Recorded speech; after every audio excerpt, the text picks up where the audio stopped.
excited about our talk today. This is part of the Sheila Hutzler Rives Memorial Lecture Series. And I thought I would take just a couple of minutes to acknowledge this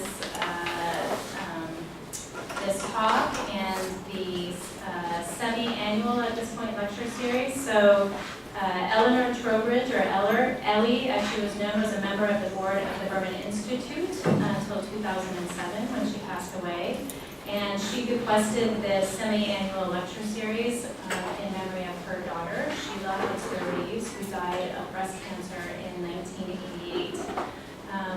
Eleanor Trowbridge, or Ellie, was a force here at Hopkins. She was not only on the board of the Berman Bioethics Institute, but also the Johns Hopkins Bloomberg School of Public Health's Council on Population and Family Growth. She worked in the development office and was a development consultant for the Children's Defense Fund, as well as Population Action International. And then worked here at Hopkins raising money in the Department of Oncology for many years. And in 2003, she received the university's Heritage Award for her outstanding service to Johns Hopkins. So we're very grateful that this lecture series has continued on.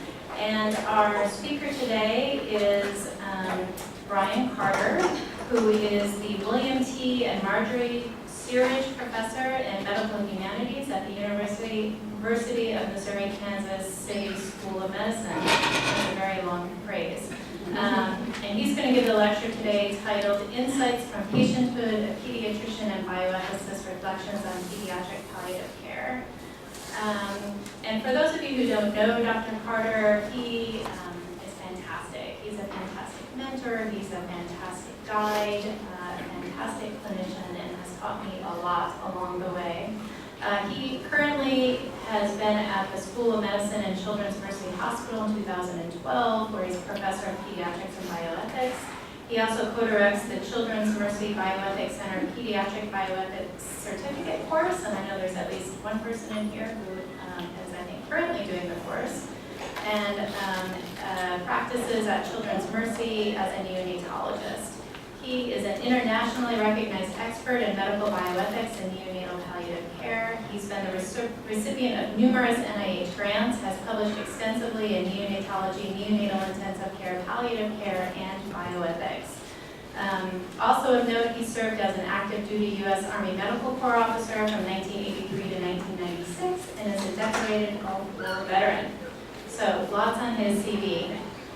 Today, what I understand that Dr. Carter is going to talk with us about is the realization of and response to illness as a liminal state, and also the role of empathy and understanding and responding to illness, pain, and the suffering of others.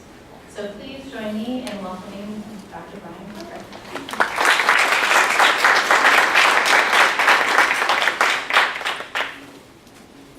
Thank you, Renee, and all of you here for the opportunity to speak with you here at Hopkins and the Hudson Rives family for this endowment section.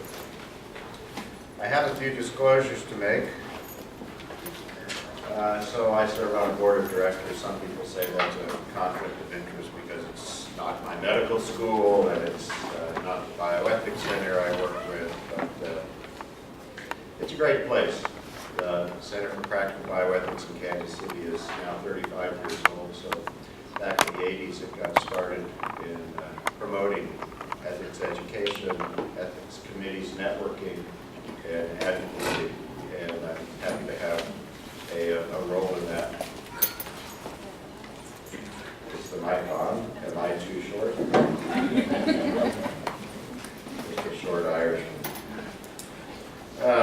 I have no financial conflicts of interest to disclose, and as Renee said, I'm a neonatologist, but I would introduce myself as a recovering neonatologist, and we can talk about that later off stage. There are a few objectives I'd like to reach with you today. I'd like for you to understand what being in a liminal state means, and how illness is in fact a liminal state. How many here have heard the word liminal before? Okay. How many have heard the word subliminal? Limen is Latin for threshold. Means I'm not in one place or another, I'm standing betwixt and between. I could use the doorway as such a threshold, and if I were standing in the doorway but not out in the hall or lobby, and not here in this conference room, I would be in a liminal place. So just bear that in mind as we go forward. Pediatric palliative care, I believe, deals with many liminal places and states. And how is it that we negotiate our way through liminal places and states? Sometimes, I think rarely, we do it by ourselves. But there's at least thoughts in mind that accompany us. More times than not, I'll introduce to you that we are assisted in moving through liminal places, spaces, and times by accompanying others. That is, they are accompanying us. We move through them by accompaniment. So maybe this is new and foreign to you. Hopefully it will tickle your central nervous system a little. And then I'd like to evaluate how we can integrate accompaniment into our very practices that uphold ethical values, narratives, virtues, and care. So I'm not the first one to stumble upon this reality. I first heard this idea, really tuned into it a few years ago, when I was in church and the pastor said something. We were studying Celtic history and Celtic mysticism meets Christianity in the Roman days, okay? And there was this discussion about liminal places. In fact, certain structures were built in the United Kingdom to honor the liminal place, space, and time of the sun as it made its way through the sky, cast shadows, bore light through channels in different places. Anybody been to Stonehenge? But hospitals being liminal spaces is not something we generally learn about in professional schools. But they are. Because people in hospital are removed from their daily routines in whatever state of health they were in, and now entered a place that is not routine, is about something different. And they're not certain while in this place how it is that they will emerge and move forward in their lives. Will they move forward in a new state of health, in a state of cure, resolution, disability, chronic illness, or move through towards death? The uncertainty is in the liminal space. Even the courage to enter that liminal space while an outpatient, being seen by your primary care or specialty clinician who makes referral and asks that you be admitted for a procedure, a treatment, a diagnostic evaluation, even a cystic fibrosis patient receiving a, quote, tune-up. Do we still use those words? That's the way I grew up learning cystic fibrosis readmissions, was to get a tune-up. Or to get a blood transfusion. Or chemotherapy. So multiple examples here. And this is from a journal that I'm sure you all read, Anthropology of Medicine. So here's a case. 59-year-old white male is at home on Labor Day just having his morning coffee. So he had epigastric and substernal pain, rated about a 5 or 6 out of 10. Does he have an ulcer? Puts down the coffee, drinks a glass of water, sits in his easy chair, and the pain abates in 3 to 5 minutes. It returns an hour later, about the same description. But this time it was clearly substernal. He asked his wife if it might be angina. I just saw my internist 2 weeks ago and had the best labs and blood pressure ever, he said. I'll call my internist tomorrow. After all, it's Labor Day. I'll tell them that I'm having what I think is new onset angina. And yes, I use the pronoun I because this is personal. 3 hours later, it returns, and I would describe it with a vengeance. 9 out of 10 crushing substernal pain, as the medical students learn, an elephant sitting on your chest.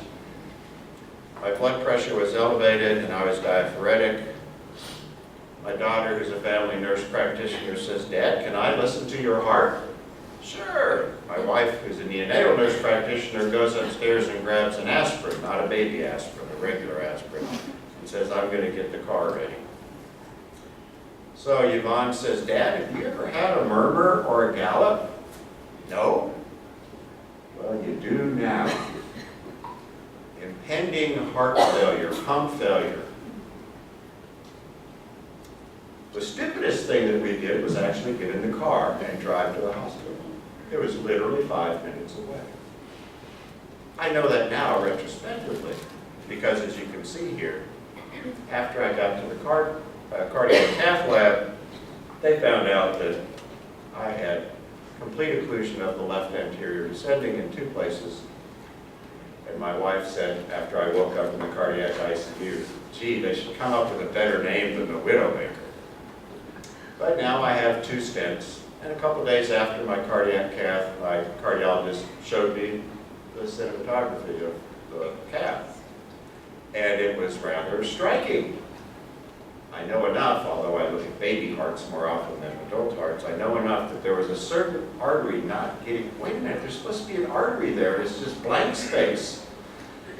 So it was rather moving.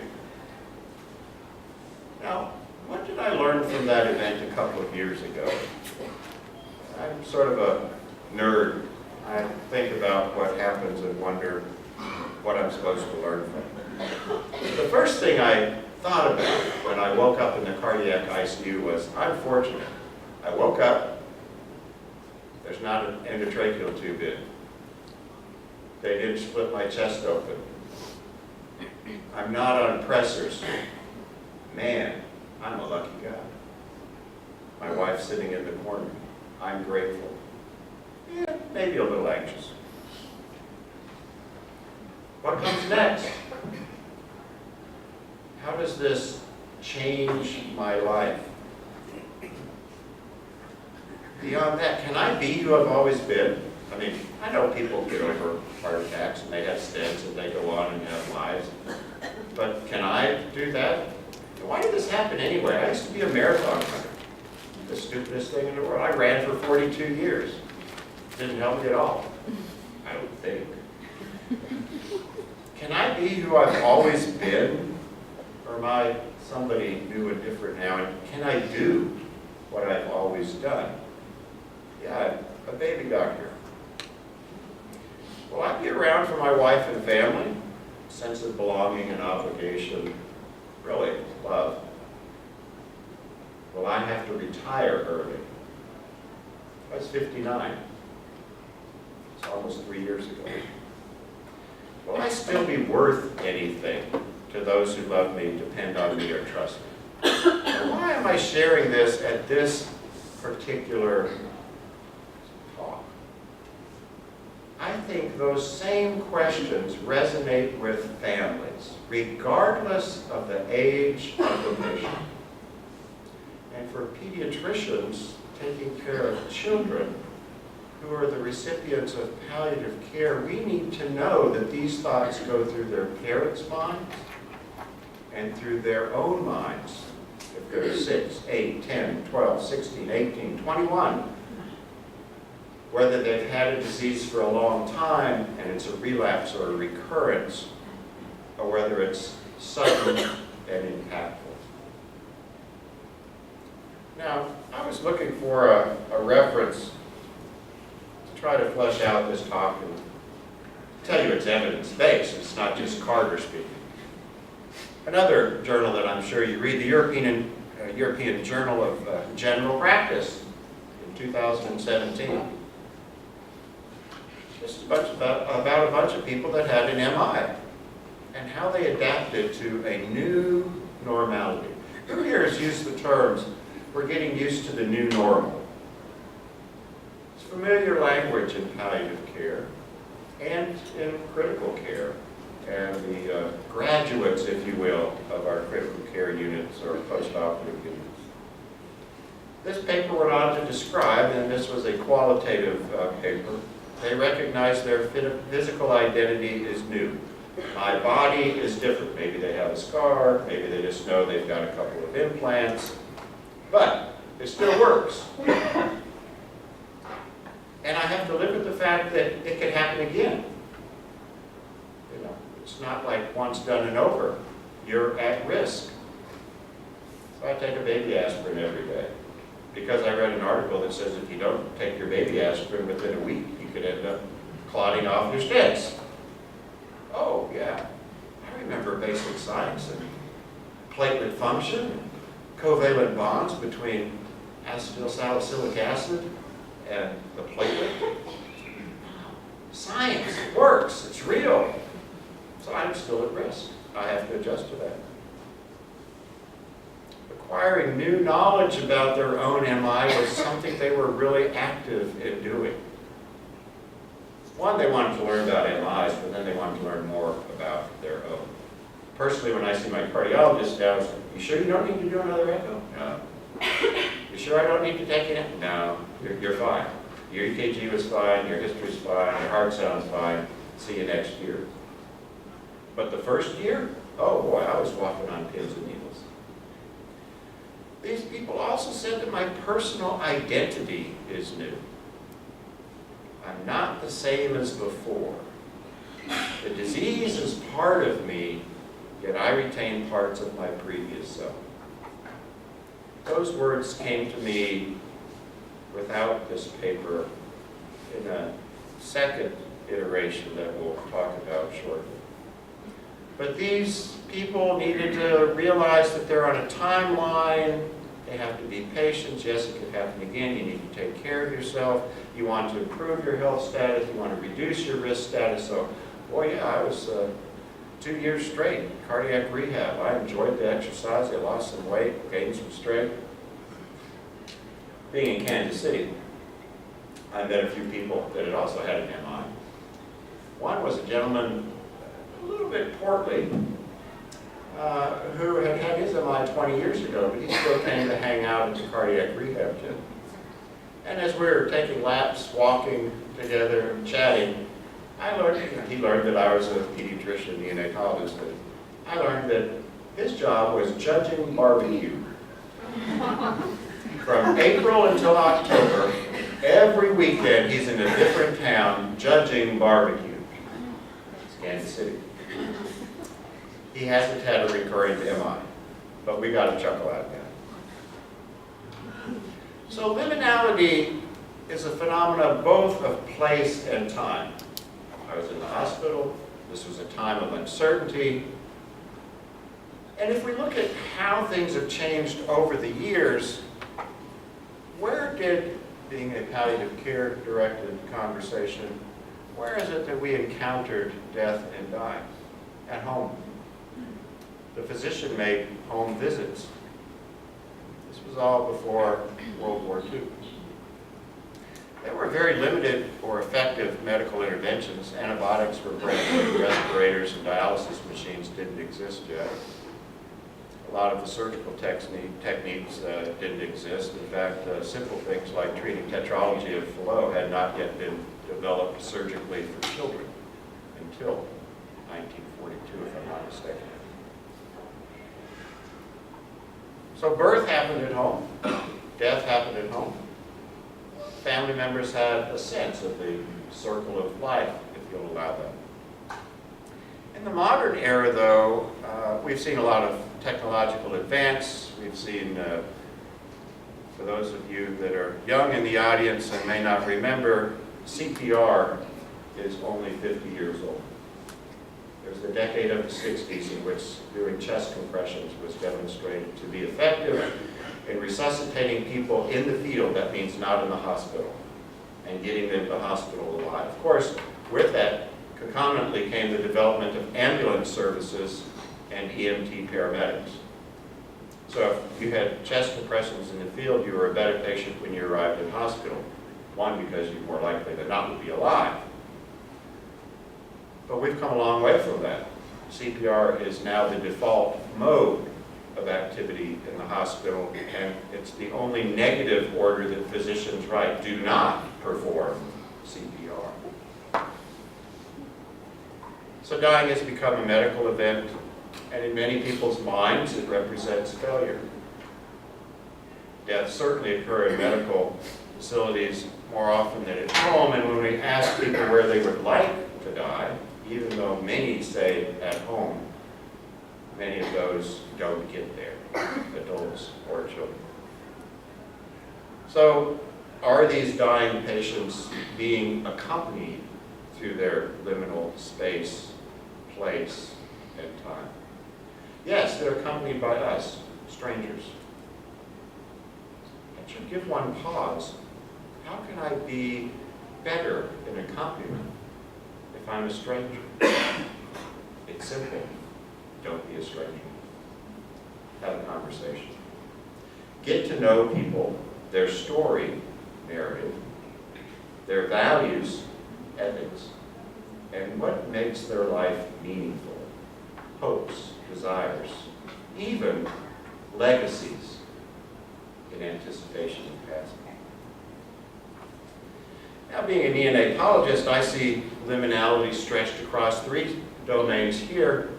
That is, within the womb, and the phenomena of expecting, but I've also seen it medicalized, as you can see here by a 3D ultrasound showing cleft lip. Ultrasounds are wonderful. They give us great images. They let us see things that we didn't used to see before, but they also then may turn the joyful expectation and hopefulness built into a pregnancy into a medicalized problem, warranting more tests, more evaluations, accompanied by worry as opposed to peace. I love this picture here. These are siblings' hands on mother's pregnant belly. Great anticipation, even accompaniment externally by siblings. Okay, dads, how many of you have spoken to the unborn fetus through the abdominal wall? That's right. Or played music for he or she. Yeah. That's a measure of accompaniment. Now, the woman carrying the fetus, the unborn baby, is likewise accompanied in a totally different manner. Her body is not the same, it's still her body, but the unborn child is otherly. I actually like the term new one used by James Mumford, a philosopher from the UK, in addressing the unborn and the newborn as the new one, the singular new entity of life who has never been before and is unique from any and every other. The new one. So, we work in liminal transitions in neonatology. You could probably paint this picture for where you work. It's easy for me. I see women in the prenatal periods. I counsel women in the Fetal Health and Diagnostic Center. I work in the NICU and in the NICU follow-up clinics. And all the while I'm thinking, am I a stranger in my accompaniment, or can I be a little bit more personal? So at birth we learn a lot more about this new one. We cross the threshold from prenatal intrauterine to postnatal extrauterine. And this is the transition from one space and place to another. You know, for us neonatologists, we take care of the transitions.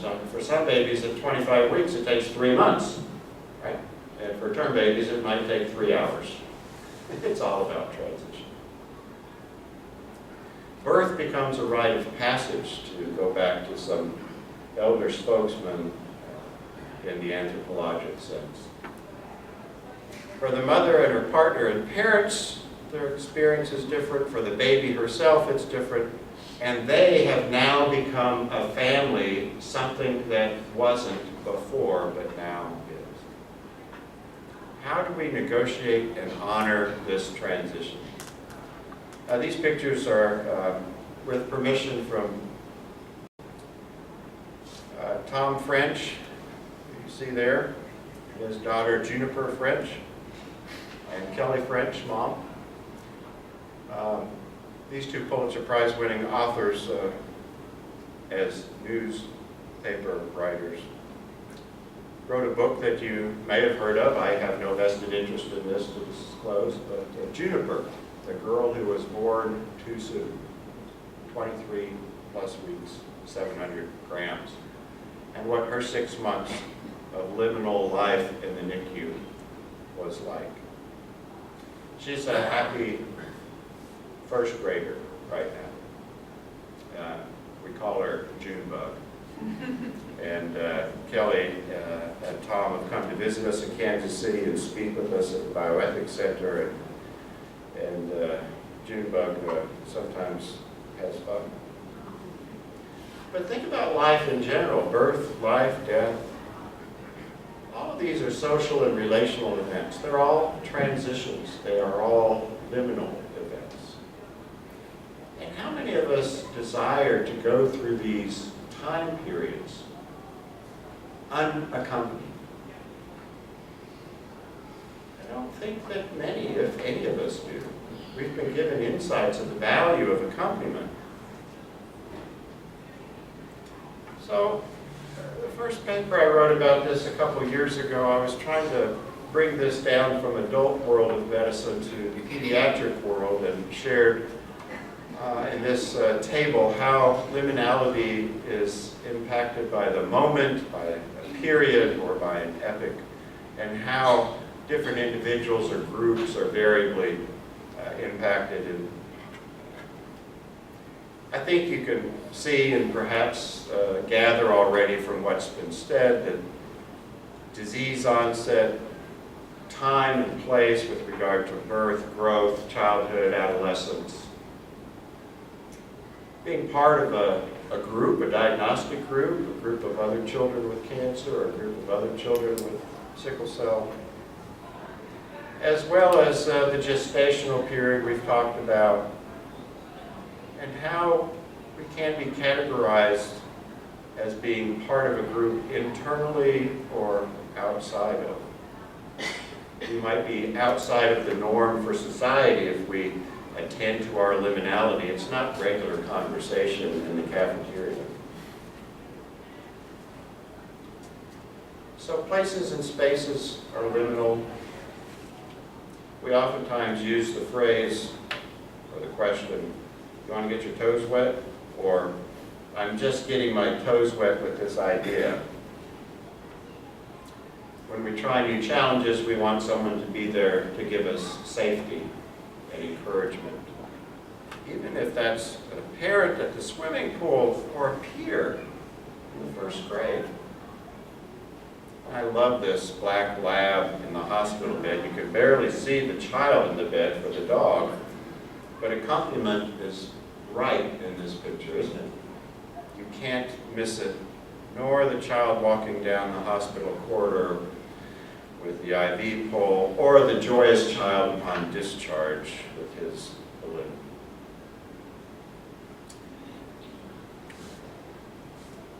So about 9 months ago, this 61-year-old white male woke up with an excruciating headache, retroorbital, right-sided, intracranial pain. It quite literally was the most serious, most painful pain I could imagine. I fell to my knees after going to the restroom and wanting to go back to bed. It was 6:30 in the morning, and I didn't have to go in early that day. I was crying, I was tachycardic. My wife took my blood pressure. I didn't have any visual changes. She called 911. I passed the stroke questionnaire, yay. And when the team came, I was actually able to walk outside the house to get on the gurney to go in the ambulance. So I was thinking, oh, I might have had a stroke or a hemorrhage. And the first couple of scans said, no, that's not it. It took a while to get relief. from the pain. Pain is not nice. If your patient tells you they're in pain, believe them. Pain is judged only by the person experiencing it. It doesn't meet your standard qualification of how you're supposed to look or act in pain. I was having unimaginable pain as I walked out of the house and got on the group.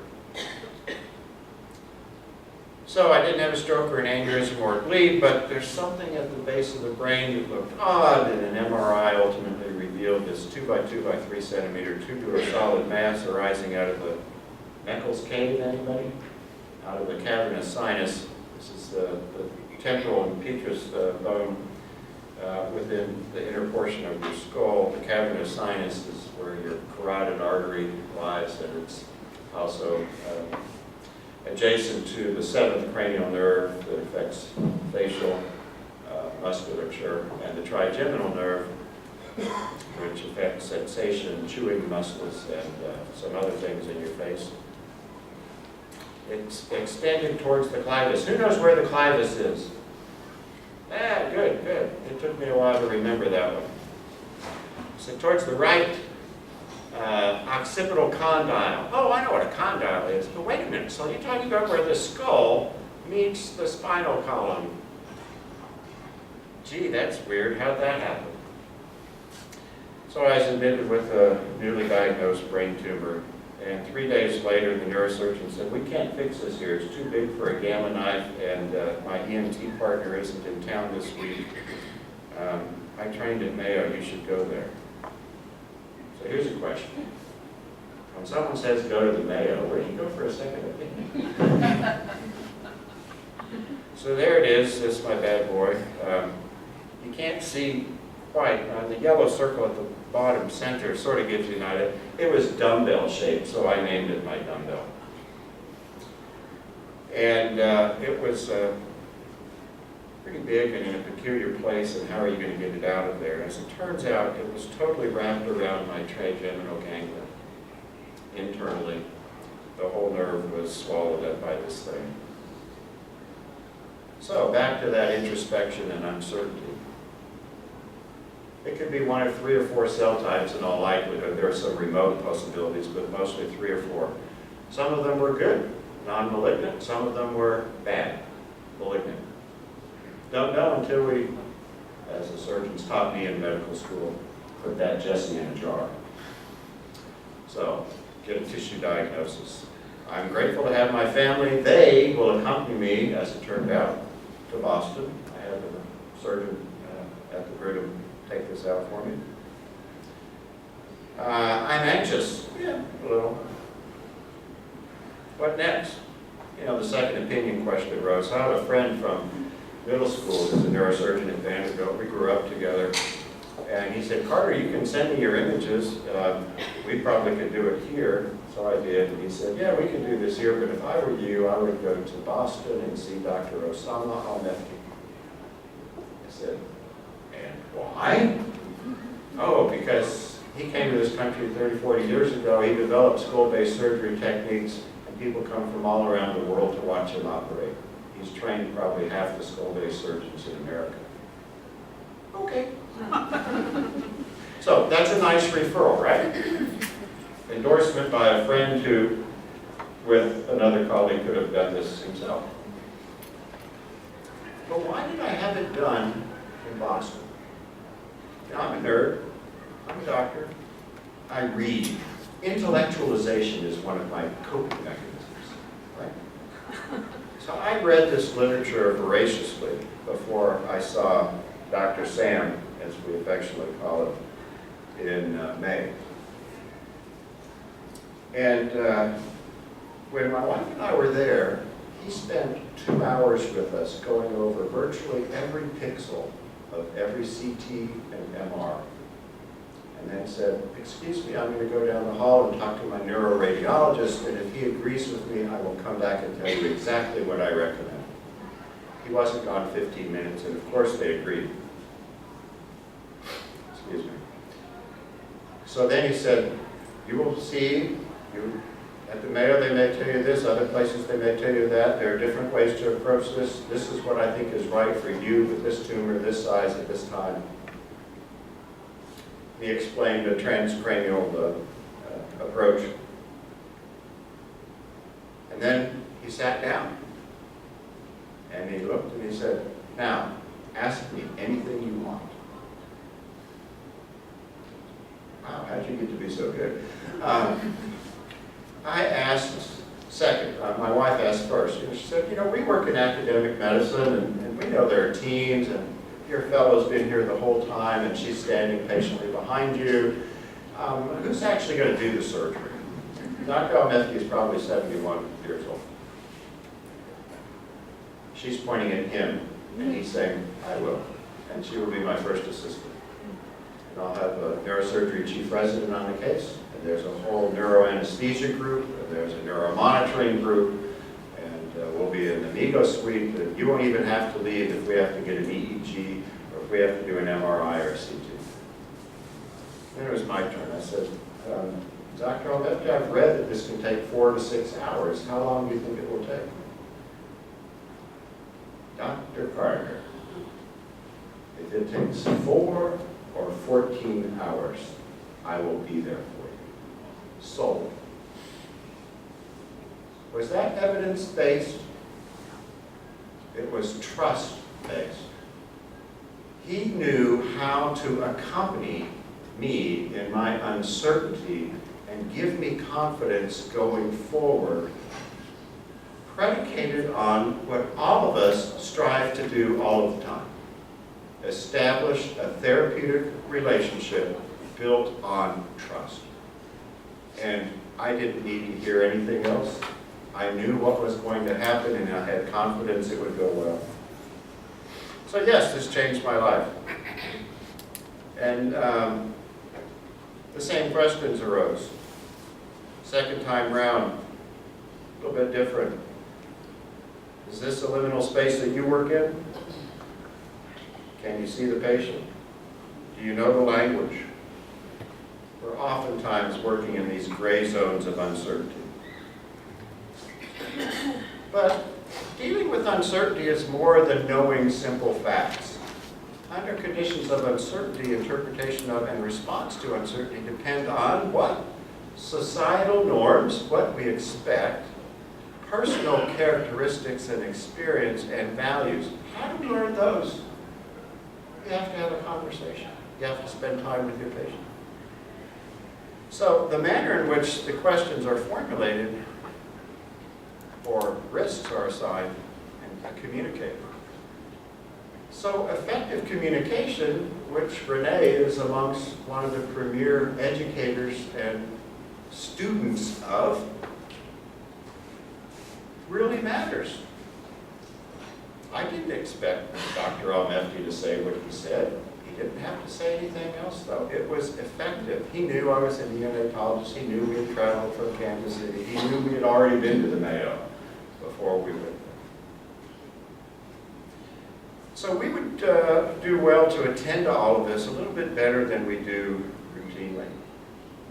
Now, in the NICU, in the neonatal, perinatal world, and in the pediatric world, there are domains of uncertainty all over the place. And it's not just about what's the next best step to take in the treatment plan.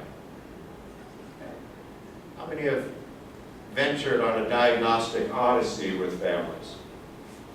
Test taking, image taking, genomic studies. Until we know the diagnosis, it's a little bit hard to assign a prognosis. And the prognosis is never 100% either.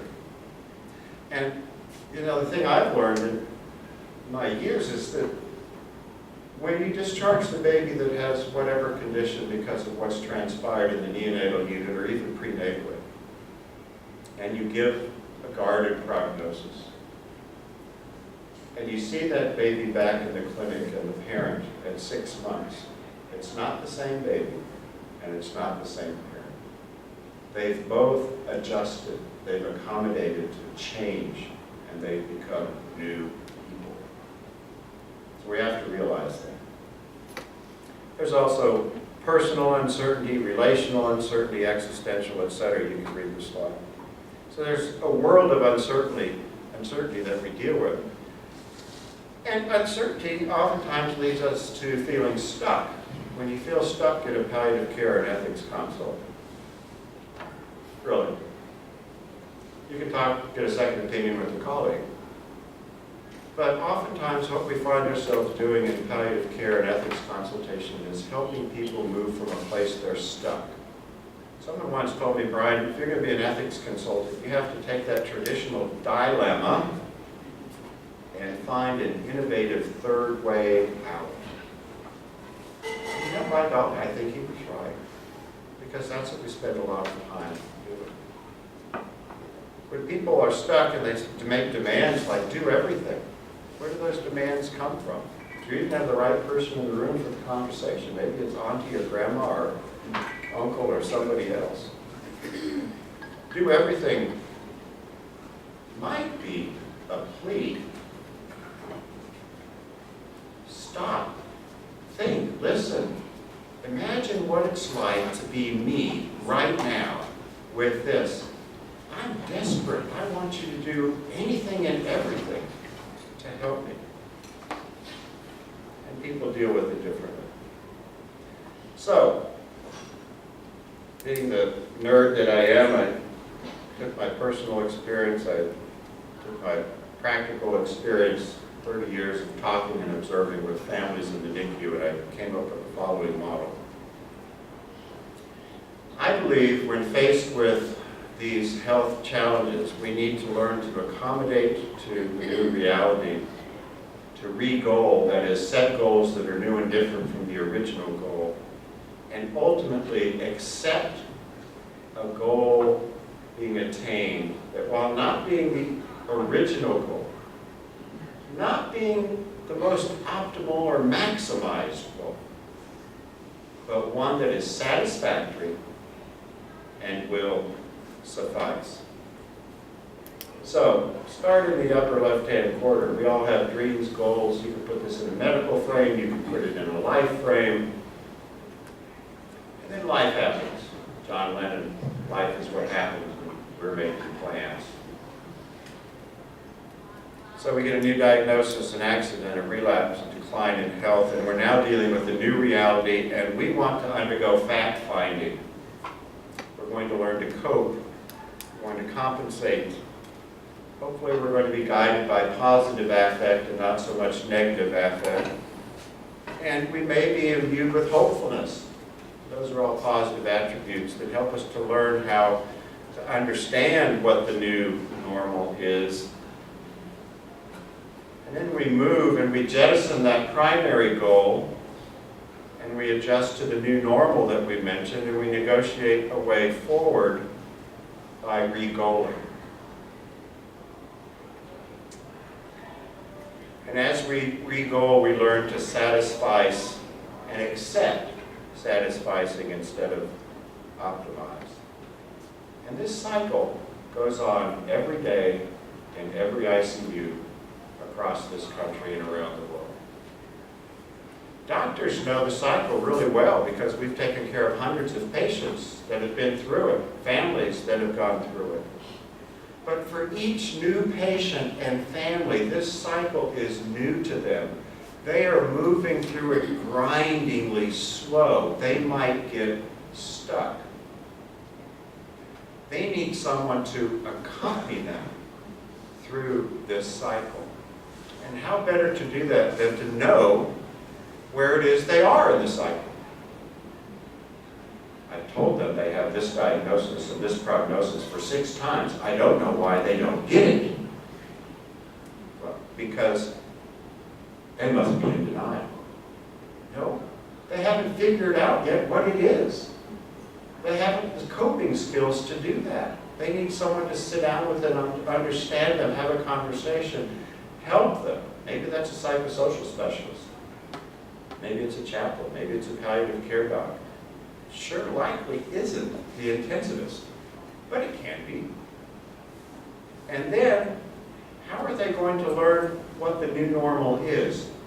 Peer support, families that have experienced this and offer themselves to be helpful again. How are they going to negotiate a way forward? Someone needs to sit down and say, well, these are the potential options.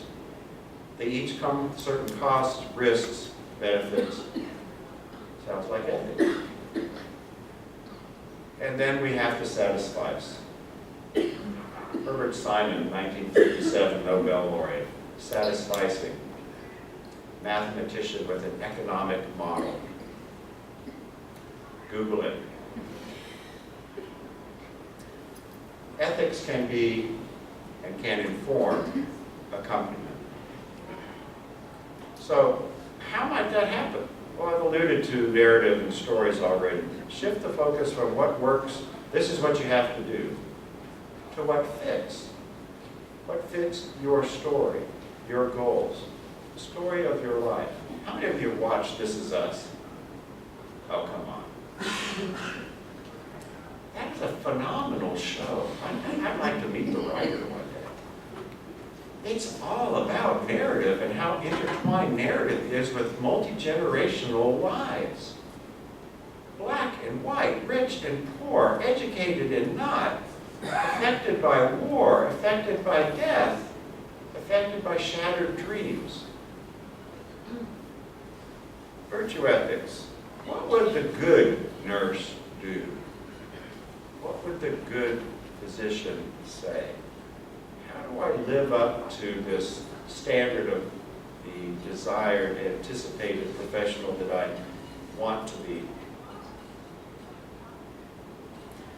So, liminality and accompaniment. And they've got other origins. The term accompaniment actually is borrowed from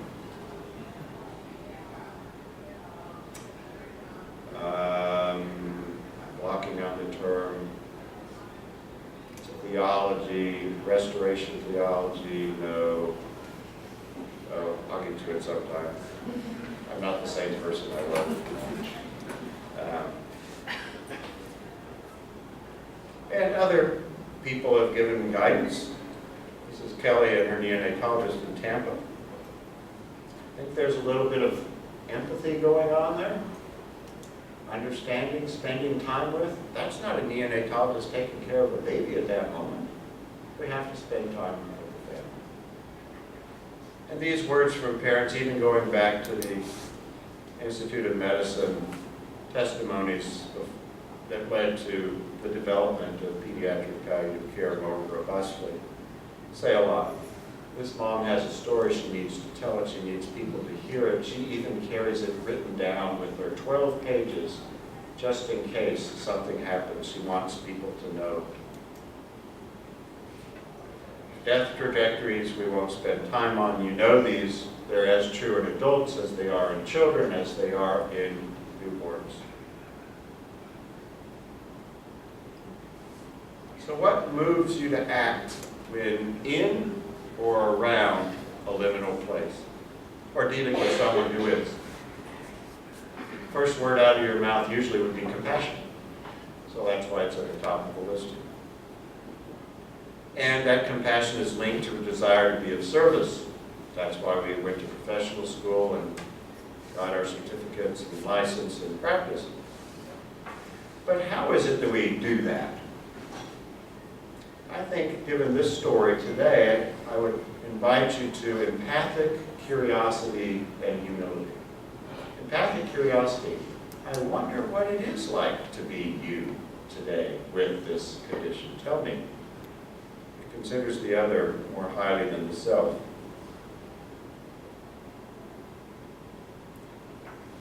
One of the prime movers for empathy, now 100 years ago, Edith Stein, a phenomenology graduate student in Germany under Hutzler, from 1911 to 1917, a woman who was not at one point granted to author her thesis, dissertation. But she learned empathy, arising from a Jewish ghetto, studying under Hutzler, going to be an ambulance attendant during the First World War, the last year of the war. seeing suffering, but also feeling suffering. It's interesting, Dame Cicely Saunders also worked with veterans after the Second War to develop the hospice notion and concept. But as this diagram shows, it's not just seeing, it's actually moving into the being of and feeling with. That's what Einfelding, which is the German term for empathy, means. To feel inside. And then after that, moving apart and using the information gained by feeling within, we can now move to do positive things. So this is accompaniment. Remember the hands on the belly. This is Siri Berg's children. And Einar, the big brother there on the bottom right-hand corner closest to Dad, is Evie Christine's big brother. She had trisomy 18. They're a family, both physicians, in Norway, not a big country, less than 10 million people. And Mom and Dad just wanted to deliver at a hospital that would allow some support for their little girl with trisomy 18. They didn't want intubation. They didn't want cardiac surgery. They didn't want protracted ICU care. They just wanted what you see in the bottom right-hand corner. A family, even for 3 days. Einar accompanied his sister during those 3 days. He wrote these words, 6 years old. Empathy, accompaniment, realization that they were all in a liminal space together. So there's theologic constructs. Again, I'll remember the type of theology before we close. But what might it look like in healthcare? Physical presence, indirect presence. To borrow this graphic from Mark Blyton, a friend and colleague I work with at Vanderbilt, who's now out in California. We use it sometimes to talk about the locus of relationships and where ethical concerns lie. But I experienced my own, and my wife was physically there with me. I had some people come by, extended family. I had many communities that I belonged to. Think of a community of healthcare professionals, a faith community, an educational community, a geopolitical community, all these kinds of things. And people come out of the woodwork. You've experienced this in your own illness. People come out of the woodwork to offer a prayer, a positive thought. And then there's the distant. I don't even know who they are. And they say, we're sending positive energies your way. People actually want to accompany.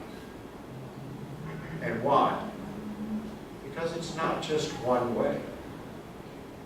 For the accompanied, the accompaniers are living symbols of hope and solidarity. But on the other hand, the accompaniers learn from the accompanied what hope, peace, personal and existential challenges may be like, and how one might struggle for meaning, love, and justice, because all of us are patients, or will be. So we need to be honest and ask questions, get to know people, no private knowledge. And I hope this has been informative for you. Thank you for your attention.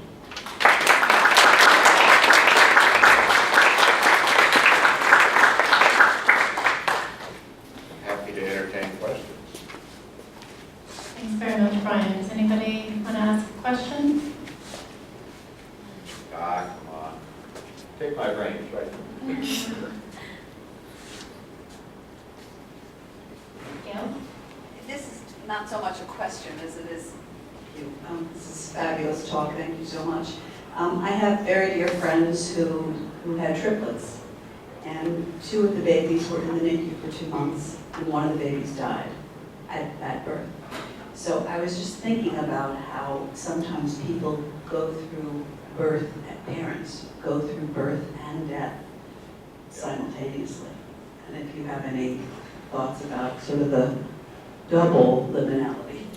Well, I think that when birth and death are close together, whether it's within minutes, hours, or days, or weeks, it does juxtapose those two significant life events in such a way that it likely increases the stress load on the individual, which then means their coping skills mechanisms are challenged all the more, and their need for accompaniment is even greater. But accompaniment is not me telling you what you need to do. And unfortunately, I've seen that in some families where, well, you know why this happened, don't you? Because blah, blah, blah, blah, blah. Well, that's funny. My maternal fetal medicine specialist doesn't know why it happened. Thank you for your sound advice. So humans can be cruel, and we need to be conscious of where and how we're accompanying. Mere presence, as you know, is a valued thing, just sitting with, not saying anything. Cautious use of choice words. Asking how you can be of help, if not in that immediate space, away, taking care of other things, other family members, other life things that we. So I think it's just it's a double burden. It's not insurmountable, but for us as caregivers in a professional sense, we always need to remember that this is a mother of triplets, not of surviving twins. And we need to be mindful of her need, and likely dad's as well, to be accompanied in bereavement simultaneously while they're dealing with the developmental needs, medical needs, etc., of their surviving triplets. I was just thinking, Brian, about that it takes a particular courage and wisdom to bring one's personal self into a space like this and to reflect on it and think about what it has to teach all of us about taking care of patients. And I was thinking what good training that you've had for that and being a bioethicist and a palliative care person and someone who gets into uncomfortable spaces a fair bit. And I wonder, you know, I guess I wonder for, especially for the clinicians in the room, the point about how do we recognize a liminal space when it's there as opposed to someone mistrusting us. So I'm thinking about that you have to do everything for us or do everything for my baby, as sometimes it's people being unable to see the big picture, and sometimes it's actually mistrust. And so I wonder about how you recognize the liminal space when you see it. Yeah, maybe I need to put a slide in that has a sign with an arrow, liminal space. I thought about that. Thank you, Renee. I would think, you know, one of the reasons I wanted to talk about this and write about it a little bit, so there'll be another paper, I'm sure, but is to get it out there as a model. You can think about the accommodation, regoaling, and satisficing cycle as a model, and that's not terribly dissimilar from other models. Think about Kubler-Ross, stages of grief. No, it's not a linear thing. We all know that. It's back and forth and up and down and round and round. But identified stages. So I think just to know that a place of uncertainty, if you're dealing with uncertainty, and many of us do regularly, if you're dealing with uncertainty, sit and think for a second, why is there uncertainty? Because we're someplace we've never been before. Or we don't know what's coming on the other side of that procedure, operation, medication trial, So I would encourage that. If you want to recognize a liminal space, just look at the doors you walk into the hospital every morning. Because this is one big liminal space.